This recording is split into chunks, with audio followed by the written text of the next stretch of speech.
மார்கழி மாத பௌர்ணமியையொட்டி 10 லட்சத்திற்கும் அதிகமான பக்தர்கள் திருவண்ணாமலையில் கிரிவலம் சென்றனர். ராஜகோபுரம் முன்பாக கற்பூரம் ஏற்றி தங்களது கிரிவலத்தை தொடங்கிய பக்தர்கள் 14 கிலோமீட்டர் கிரிவலம் சென்று வழிபாடு நடத்தினர். ஆயிரக்கணக்கானோர் நீண்ட வரிசையில் நின்று அண்ணாமலையார் மற்றும் உண்ணாமலை அம்மனை தரிசனம் செய்தனர்.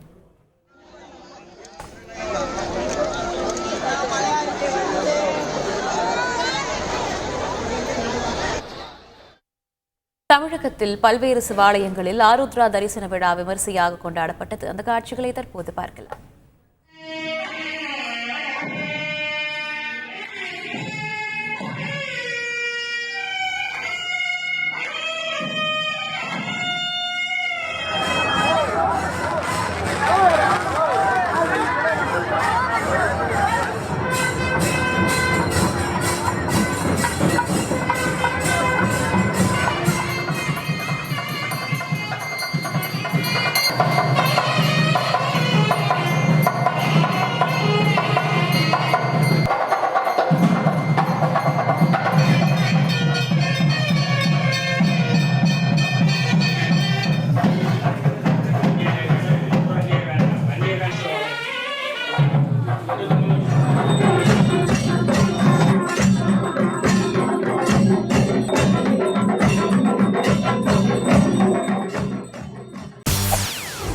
செய்திகளை உடனுக்குடன் தெரிந்து கொள்ள உடனே சப்ஸ்கிரைப் பண்ணுங்க.